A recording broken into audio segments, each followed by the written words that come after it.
Okay mga edukado, may ginawa akong kalokohan kay Ate Nyo Kiwi sa +1 keyboard escape. Kasi lagi niya sinasabi na mahina daw at noob ako sa game. Kaya gumawa ako ng bagong account at ngayon papatunayan natin kung ano ang mangyayari kapag ang isang noob ay naging pinakamalakas na player dito. Okay mga edukado, nandito na ako sa account na to. Level 1, walang wins, walang speed. Literal na bagong player lang ako dito guys. At nakikita nyo naman yung character ko, diba? Bacon hair na bacon hair. Yo bro, meron na naman panibagong bacon hair dito. Sigurado ko, dito makakatago sa akin kahit sa stage 1 hindi ito makakalagpas gaya ni Edo. Ano nagsasabi dito ni Ate Nyo Kiwi guys? Kaka-join ko lang dito sa game niya tapos binubuli niya agad ako. Tapos dinadamay mo pa yung original na account ko porket mas malakas ka doon ha. Okay guys, ngayon kausapin nga natin tong si Ate Nyo Kiwi at mag-voice changer tayo para hindi niya tayo mahalata. Pinagsasabi mo dyan, misis? Kaka-join ko lang dito. Wala naman akong ginagawa sa'yo. Bakit mo ako binubuli Totoo namang noob ka Tingnan mo nga yung pangalan mo. Anong klase pangalan yan? Squishing Bacon. Pang-noob talaga yung pangalan mo. Ha? Paano mo naman nasabing noob ako? Kaka-join ko lang dito sa game na to, no? Bakit? Kilala mo na ba agad yung pagkatao ko? Porket bacon hair ako, inuusgahan mo na ako agad? Oo, kasi isa kang bacon at saka pangalan mo pa lagi ang bantot-bantot na. Ganyan ba yung pangalan ng isang pro player? Okay, sige. Kung sa tingin mo, noob ako, panoorin mo kung gano'n ako galing sa game na to. Bilisan mo! Aba, ang yabang naman itong noob na to. Kala mo talaga may ibubuga siya. Okay, nice. Wow, magaling Uy, pumalpak naman siya Nangahamon ka pa, hindi ka naman pala tatagot. Grabe guys, nalaglag tayo doon. No, medyo napahiya ako doon mga edukado At mukhang kailangan na natin dito ng ibang strategy. Yung hindi alam ni Ate Nyo Kiwi. Okay guys, alam ko na. Meron akong access dito sa admin control. At dahil may admin ako, pwede akong maging kahit ano sa game. Pwede akong maging mobs dito. At kahit mga boss, ang una natin siguro itra-transform is magiging si Ballerina Cappuccina tayo. Okay guys, ngayon isa na tayong si Ballerina Cappuccina. Papalitan natin yung original Ballerina Cappuccina dito. Ayan no, as you can see, hinahabol niya ako dito. Pero hindi ako mamamatay kasi naka-god mode ako guys. Pero first na gagawin natin is i-delete natin siya. So i-delete muna natin yan. Ayan guys, na-delete na natin yung original na Ballerina Cappuccina. At ang goal natin ngayon is hahabulin natin si Kiwi gamit tong Ballerina Cappuccina na morph na to. Pero hindi lang to basta habol. Every time na makikita ko dito si Ate Nyo Kiwi, sasabog siya. At panigurado mga edukado, magtataka si Ate Nyo Kiwi, bakit ganon? Saan na kaya nakapunta yung noob na yun? Nakakapagtaka, nakapag-join siya dito sa server ko. Ay, pang-pro lang naman to nakagaya ko. Okay, siguro maglalaro na lang ako dito. Dahil magaling na ako Pero wait lang, bakit hindi ako inahabol ni Ballerina? Wag ba to? Oy, bakit ako bigla sumabog? Baka ba nga talaga tong laro? Try ko ang mag-restart. A few moments later. Siguro naman okay na, nakapag-restart na ako. Babalik ulit ako dun, baka okay na. Bakit ganun? Napakabilis naman niya. At saka di niya ako pinuputan. Bakit siya nakapunta dito sa lobby? Di ba dapat sa stage 2 lang siya? Ang weird naman nun Natatakot na ako dito. Okay mga edukado, bigla na lang nagtataka dito si Ate Nyo Kiwi. Bakit bigla akong bumilis at bigla na lang siya sumasabog? Okay mga edukado, confused na dito si Ate Nyo Kiwi kung ano ba talaga nangyayari sa game niya. Hindi niya alam na ako yung nagko-control sa mga mobs dito. Ay, dapat ayusin to ng owner kasi pumapangit yung laro pag may bug. Babalik na lang ulit ako dun. Okay lang to. Kahit stage 2 di ko na malagpasan. Uy, paano nakapunta dito sa Ballerina? Okay guys, since hindi naman makasurpass dito si Ate Nyo Kiwi kasi sobrang bilis ko at napapasabog ko agad siya. Okay, siguro mag-proceed tayo dito sa stage 3. Since hindi naman tayo namamatay at isa tayong boss dito sa game na to, pwede natin gawin yung mga gusto natin. Ayan guys, so pwede natin harangin yung mga bola dito. Hindi naman napaka-OP neto, tapos ibabagsak ko na lang biglaan kay Ate Nyo Kiwi.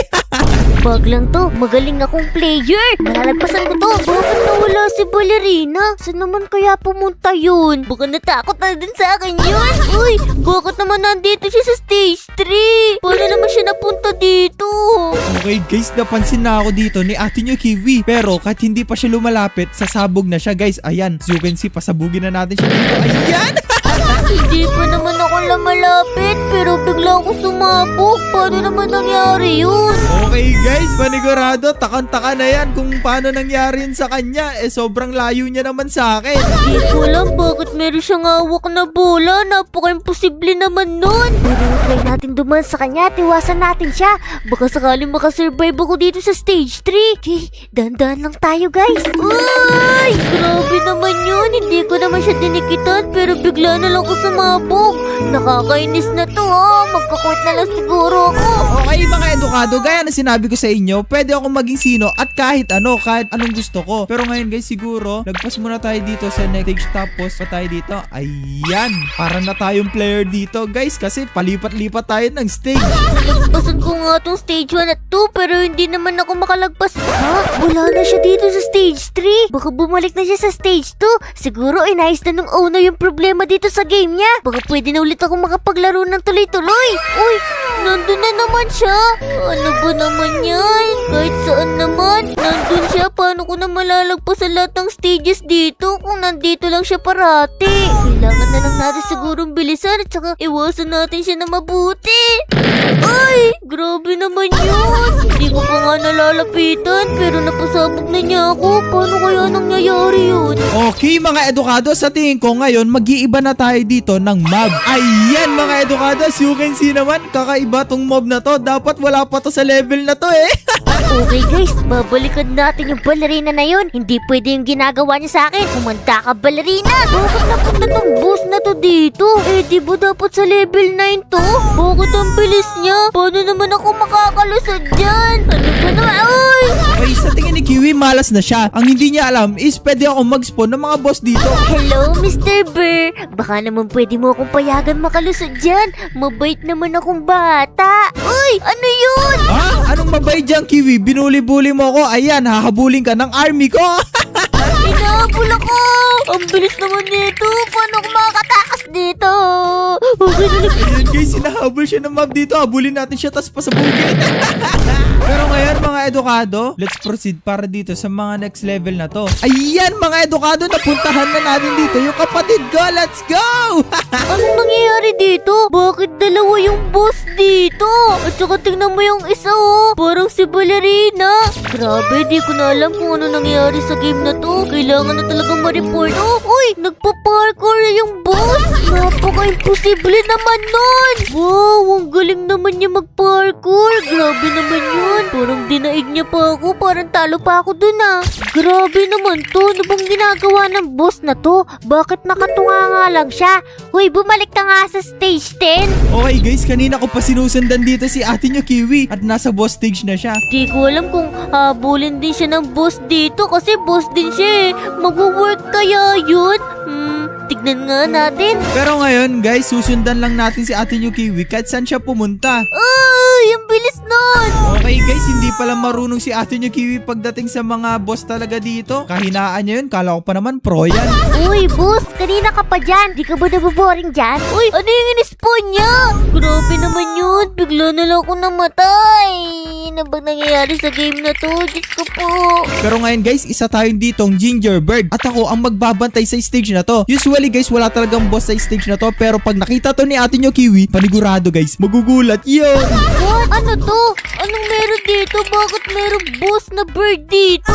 Uy, Ibok Adarna, tumabi ka nga dyan. Paano ako makakatagos dyan kung harang-harang ka naman? Okay guys, pinapatabi tayo dito ni ate nyo Kiwi, pero siya muna ang una nating papatabihin. Paliparin natin yan. Uy, nagigibon na naman ako dito. Ano ba yan? Kala ko naman, normal tao na ako. Naging bird din naman pala ako ulit. Okay guys, pag bumalik dito si ate nyo Kiwi at trinay niya akong takasan, sasabog na lang siya bigla kahit hindi niya ako madikitan. Ano ba talaga trip mo ha? Pinalipad mo pa ako ha? Di pwede to. Kailangan malagpasan tong Ibok Adarna na to. Nakakainis na to ha. Siguro magdandan lang ako dito para makatagos na ako. Okay, let's go! Ay, ano pa rin? Namatay pa rin Naku, ano ba naman yan? Kung sa tingin mo, Kiwi, makakatakas ka sa akin, no. Okay guys, ngayon naman, isa tayong boss na macaroni dito. Nakita lang to ni ate nyo Kiwi kanina nung inispawn ko. Pero guys, itong boss na talaga na to, naka-originate to para sa World 2. Kaya magtataka yun, paano na naman ako napunta dito? Hi, finally, nandito na ako ulit sa stage 14 at wala na yung ibong Adarna. Wait lang, ano yun? Seryoso ka ba? Nagbibiro ka ba? Bakit may macaroni sa taas?